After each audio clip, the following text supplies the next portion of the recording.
I'm super happy to welcome at the Polish Daily News Mr. Aarona Del Mar, the Cook County Republican Party chairman. Aaron, welcome to the Polish Daily News. Thanks so much for having me here. So excited to be on. Yeah, it's important to talk about the issues that we have, not just in the city of Chicago, not just in the state of Illinois, in the county specifically, because we are kind of brainwashed into thinking that this is the democratic stronghold, right, that the Republican Party has nothing to say, nothing to do, that people are not running in the offices. Is it really the truth? That's not true at all. You know, we're working right now here in Cook County being this focal point of the state, right? Illinois has 102 counties. Cook County is the largest by far, both on geography and by demographically having as much population here. And we're out recruiting candidates right now for Cook County Commissioner, countywide, state representative, and state legislature. So we're looking for great candidates that represent us on the ballot next November. But when you're talking to the people, do you really get that democratic feedback? Are there Republicans here, or are people hiding away and afraid to speak out their real opinions? There are, because we as Republicans need to get out in the community more. Hence one of the reasons I'm so excited to be on your show here today. We want to let people know that the Cook County Republican Party exists. We're here in Chicago, we're here in suburban Cook, and we're an active party. Most people don't realize that we have 6 state legislatures that start here in Cook County. So we have John Curran, we have Nicole LaHa, we got Jackie Hess, we've got Senator Darby Hills. We have a lot of Republicans that are here in Illinois and here in touching Cook County, and we want to increase that number so we're represented well in Springfield. Yeah, we are also gotten accustomed to these uncontested races, that the Democratic candidates were running unopposed. They didn't have to move their finger to win a place in the state legislature, for example. Those days are going away, right? Those days are over. We're out now looking for candidates for each and every one of those spots for 2 reasons. One, so we know that we at least have a candidate that's represented us on the ballot. But number 2 is when you have those candidates that are going uncontested, they take their campaign dollars and they'll shift them somewhere else. And they'll redistribute the money all around the county so that races that we have better chances of winning are uncompetitive because of the money differences between the 2 candidates. And I think when you look at the results of recent elections, it is possible to win as a Republican, and the opinion on the street is definitely changing. It's not as democratic as it was before. Well, if you look at what happened in 2024 with Donald Trump, most people don't realize that he won 2 Chicago wards. That hasn't happened since the 80s when Ronald Reagan was running for president.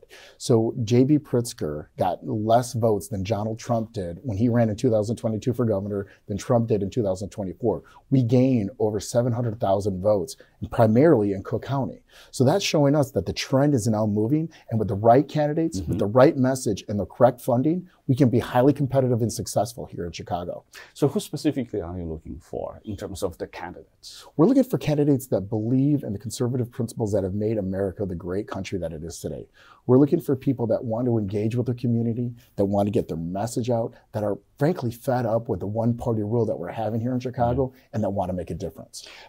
Does money play any role here? Does it have to be wealthy people who will be able to fund their campaign, or they can count on the support from the party? Well, they can do both. A lot of things that people don't understand is, and especially in a lot of different communities, here in the United States, and specifically Chicago, it's not government-funded campaigns. We have to raise all of our own money. So we have to talk to our friends, our family, local businesses, people that have the same ideals and beliefs that we do, and get them to invest in our campaign.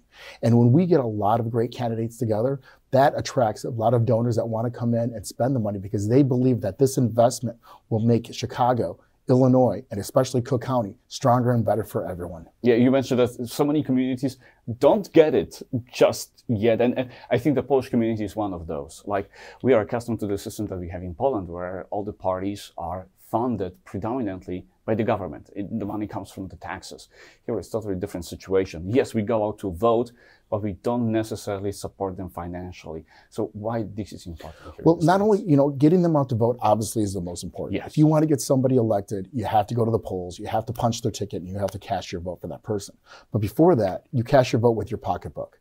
If you find an amazing candidate that's awesome, that is engaged with that community, that has the right messaging, we need to invest into their candidacy. They need to be able to buy mailers and lawn signs and television ads and social media ads, all the different sticks and bricks that you need to get your message out, because these districts are very large and we have to reach out to these different communities. The Democrats have done an amazing job of gerrymandering these areas.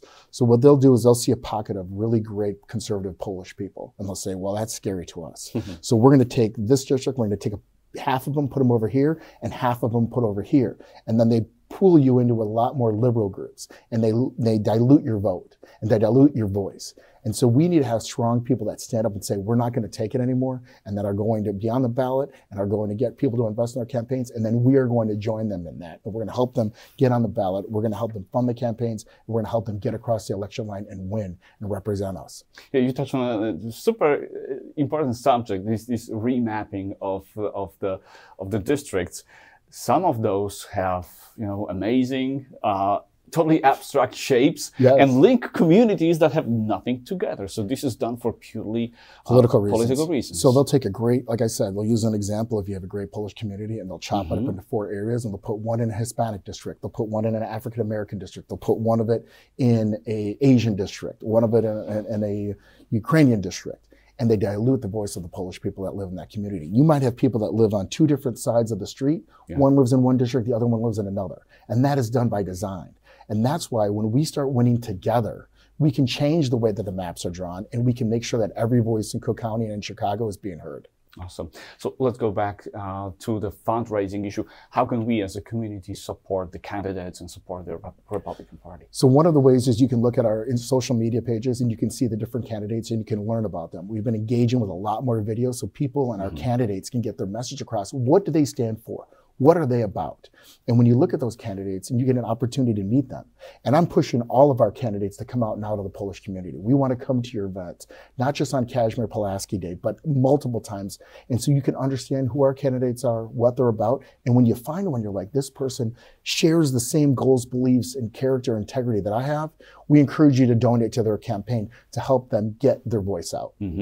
Your presence here, this interview is one of the examples of the outreach that you're doing, not just in Polish community. Let's talk about the other communities and the feedback that you're getting from them. That's right. So obviously I'm here at the Polish Community Center. I'm going to the Hispanic groups. I'm going to the African American groups on the southwest side of Chicago. I'm going to Uptown over on Argyle. I'm talking to the Chinese community groups. There are so many different minority groups that have come to the United States for a better life. And they come from all different parts of the world. But they share one thing. If you're coming from Russia, if you're coming from Poland, if you're coming from China, you wanted to escape that communism. And what you're seeing is that if we don't stand up strong now, the left is going to make the United States, Cook County and Chicago more communist. And the same things that you left your other country for to come here, we're going to revert right back to it. And so that's why we're counting on each of these individual groups to stand with us as one and make sure that our voice is heard and amplified. Yeah, and from our perspective, it works exactly like that. We are happy to see the representatives. We're happy to see the leaders of the party because we all know the names of the big Democratic politicians. We also want to know names and the faces of people who are running the Republican Party. You know, after I got elected a couple of weeks ago, I told all of our candidates, all of our elected officials, I said, they're not going to come to us. It's our job. The emphasis on us to go into the communities and talk to people and engage with them, eat their food, learn about their culture, and then share our personal stories that we can unite together with. And once we do that, we start winning hearts and minds. And with that, we start winning elections. Awesome. So let's talk about Poland for a second. Sure. I know that you visited Poland fairly recently. I did. It was an amazing experience. My 2 daughters wanted to go see Taylor Swift. So me and my wife, we got on a plane, we went to Warsaw, saw an amazing concert. And that was so much fun. But you know what was even better? Was going in and engaging in true Polish culture. Eating the pierogies, eating the pork knuckles, eating this and engaging with everyone. Everyone was so excited and welcoming to us and our family. And then we went to the Warsaw Uprising Museum. And that really changed our perspective of what's happening. We went in the museum and we saw, because we've learned in history class what happened during World War II, and we saw the occupation of Poland. But until you're in the museum and you're seeing the pictures and you're hearing the stories and the videos of what actually happened, because we're on the other side of the ocean, and then to understand that you're 2 car rides away from being at the front line of Ukraine fighting with Russia, it brought the whole message through. And when I came back from the United States after that trip, and I loved the concert, but the education that I got from the Polish community, being in Poland and immersing myself in that culture, gave me a fresh perspective to share with everybody else and said, hey, This is an example that is happening on the other side of the world, but that same fight could be happening here. Awesome. And that's why we need to start moving the ball forward. We need to get organized, we need to be data-driven, and we need to get engaging with the community, and we need to start making our voices heard. Yeah, and the partnership between Poland and America is I think, the strongest transatlantic partnership there is for decades right now. And I think that the Republican Party is at the forefront of maintaining that relationship. I really agree with you. You know, I was speaking with a lot of the Polish people. Obviously, you know, I'm in their country, and they were talking to us. And I said, you know, we've seen this story. What happened? We are accepting so many refugees from Ukraine, which is, you know, very difficult because they have so many people coming through and the strain on social services. But we know what it's like to be occupied. We have people. Our grandparents told us these stories. Our parents told us these stories. This is why we're standing. This is why we're sticking with the United States and fighting. And the Republican Party stands for that same freedom. And that's why we've been a big advocate for Poland and a strong strategic partner. Perfect. So let's come back here. Sure. And let's start with painting a broad picture about things that are happening at the state level. And let's take J.B. Pritzker under the microscope. Right. Well, you know, for 8 years, we've lived under J.B. Pritzker, which is it's a heavy weight to carry if you get my little joke over there. But the biggest challenge is that J.B. Pritzker, I don't believe ever really wanted to be a governor of Illinois. I think he's always had his eyes set on being that's president. what people are talking about. And he's using Illinois as a petri dish to test out how far left can he drive us, because he's looking for that left-hand lane on national politics. We need to have a governor of Illinois that cares about bringing tourism back. He wants to make sure that people are staying in Illinois. Illinois is going to lose a congressional seat in 2030 because we're losing so much population because people are migrating out and not coming back. The safety issues that we've had in Chicago, hundreds of shootings, 2,200 carjackings. Nobody's talking about those issues. They're talking about fringe issues. Nobody's talking about what's happening in the classroom. They're talking about what's happening in the different locker rooms. We need to have a governor that cares about Illinois, that wants to rebuild Illinois, get us on the right track. And we have to do that without all that extra COVID money. You know, J.B. Pritzker has claimed success. Yes, you get a lot of success if you have Joe Biden in the White House and you're getting billions of dollars in free money to shore up all of your different policies. But now that money's drawn out. Now there are billions in the hole. What is going to happen next? Without somebody that's strong and secure with the right mind and know how to use conservative Republican principles in order to govern the state, we're headed right for a pit hole. Yeah, education that you touched on is super important to me. And the state controls a lot of it with the money that they're spending here 100%. Or there on certain conditions. It's got to be stopped. It's got to be reversed. I mean, education should not be controlled by politics. It does. And most people don't realize that the governor of Illinois has 2,200 appointments. So he handpicks the different people that want to put the far left progressive policies in those areas. And then that has a dictation of what happens at home. One of the pieces of legislation that is going through right now and being discussed is homeschooling, where the state of Illinois wants to start regulating kids that are being homeschooled. If you look at the city of Chicago, you have an illiteracy rate of like 10, 15%, only 10 or 50% of kids in schools and can read in the city of Chicago. Then you have homeschool kids at 85, 90% proficiency. So they don't like that we're succeeding in one area, so they're going to try to change the rules for everyone. And it's a stranglehold that Illinois has had on in its constituents, and it's got to stop. Yeah, homeschooling happens for a reason. If a parent wants to have bigger control over the education process, they have all rights in the world to do that. That's right. So why fall under regulations? Why is the government coming into your home? Yes, exactly. Why do you, if you want to go to a Chicago public school and you want to have 40 students to one teacher, but then at home you have 1 student to 1 teacher, the quality of education is going to be there. Yeah, definitely. How about the county and the leadership that we have here? The leadership in the county has been failing Cook County for many, many years. You know, Toni Preckwinkle has her pet projects and her groups that she needs to appease on the progressive side, her left side of the wing, and that wing is going to be continuing to grow and grow. And they're moving Chicago, which is normally, if you look at the whole demographic, a pretty moderate group. You have some progressive, but you have some also conservative. There's are a lot of Chicago Republicans, believe it or not. If you can win 27% of Cook County, the other 101 counties in Illinois will carry you up and you win for governor or statewide. You don't even have to win Cook County. You don't even have to, you just got to be with it. 27 points. Bruce Rauner did it, Junior Barta-Pinker did it, Dan Rutherford did it, and then we had statewide wins. We need to concentrate on Cook County because this is where all of the bad ideas start, and then they finish in Springfield. Yes, exactly. So this is the battlefield here. Correct. And the city of Chicago, finally. The city that even if you don't live in Chicago, it influences the entire county or even beyond. Well, you have a mayor that's at floating around 6% approval rating. Yeah. The people of Chicago have realized that they made a huge mistake in 2025, but there's nothing they can do to it to the next cycle. So now they need to go and they have to start looking to find who is going to be the banner carrier for us in the Democratic Party. And there's not anybody that's going to give true leadership. And that's why Chicago continues to sink and sink, and people move out. We talk about immigration from talking about the borders in Texas and Arizona in those areas, but we should be talking about the immigration here in Illinois of people leaving to go to Indiana, going to Ohio, going to Wisconsin, going to Florida, going to Tennessee. When those people leave, those taxpayer dollars go out, but the rest of us that stay, we have to carry that burden. So for every person that leaves out, your taxes go higher because the taxes don't get lower, they get increased because we have less population. Yeah, exactly. And we're losing businesses, we're losing tax revenue, we're losing congressional seats. We're less and less important.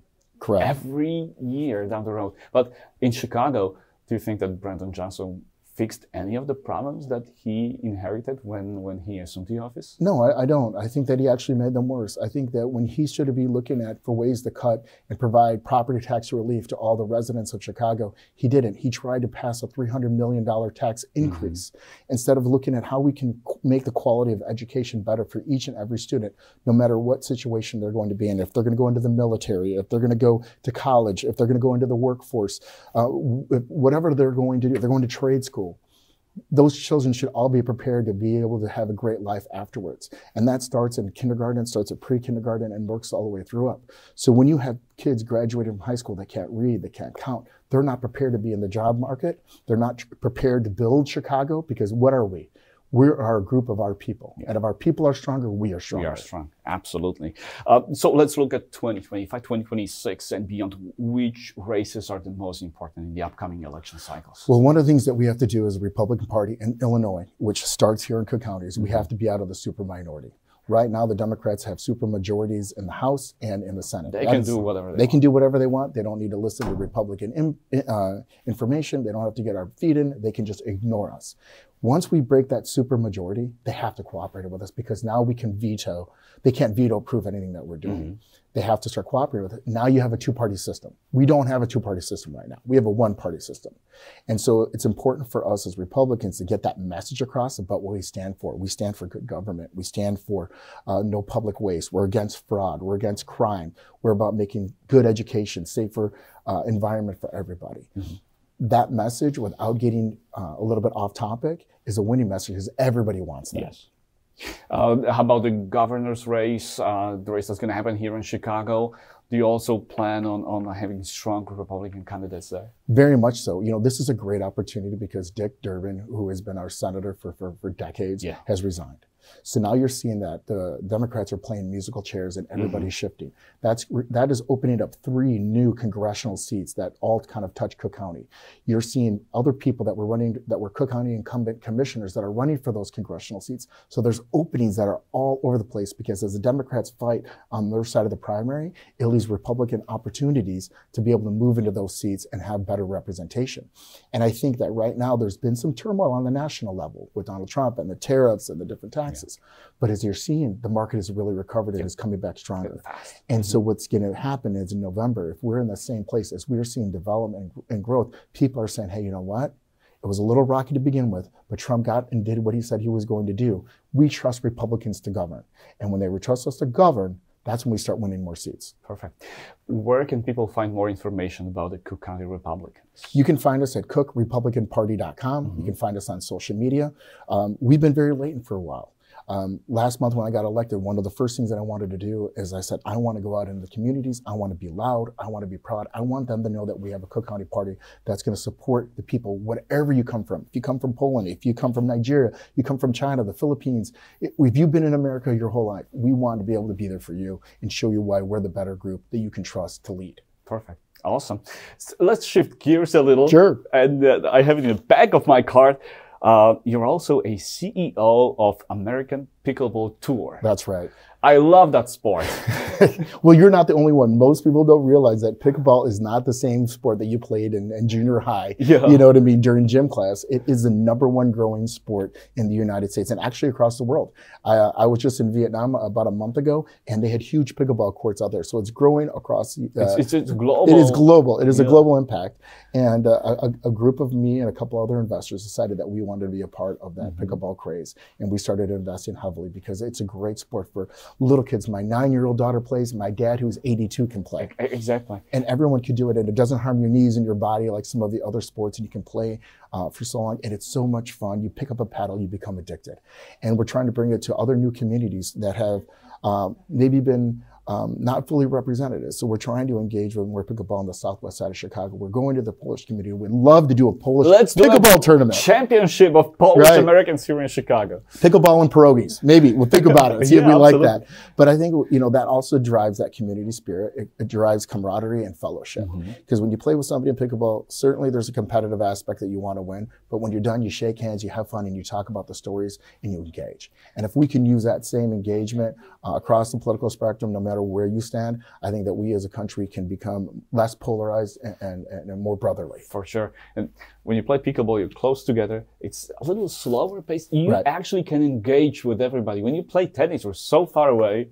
I love tennis as well. Sure. But it's hard to have those conversations. Pickleball is extremely, extremely social. It's very social. And I encourage anybody that even if you've never played before, go get a paddle. You can buy one for $20 at Dick's Sporting Goods, and you can get out there. And when you come, people will accept you, and they will want you to play. And you can get in there. If you've never played before or you're a highly seasoned professional, there's a spot for everyone. And it really creates that fellowship and friendships that last a long time. I got to ask about the business aspect of it because it's really huge right now. We have professional players. We have a television network dedicated 100% towards pickleball. Huge stars invested in pickleball. Yeah, LeBron James and, you know, I mean, a lot of major... Andre Agassi, you know, the A-listers are in pickleball right now. How huge is it? How big is it? It's really big. And, you know, we've been very fortunate to be able to capture a lot of that, both on the professional and the amateur side, and provide it, because not only for those that get to participate and play, but it's fun to watch. Yeah. And when you have something that's engaging and high rapid speed, because it's that mix of tennis and ping pong and you know, different paddle sports, it really has grown. And again, because pickleball doesn't care what nationality you are, doesn't care where you're from, doesn't care about your age. It just wants you to have a good time. And when we can do things like that, it really lifts all ships. Perfect. Awesome. Thank you so much, Aaron. Thanks for having me. Aarona Del Mar, ladies and gentlemen, the Cook County Republican Party chairman, somebody who I guarantee that you will see at so many Polish events, meeting here for the first time, but let's not wait long.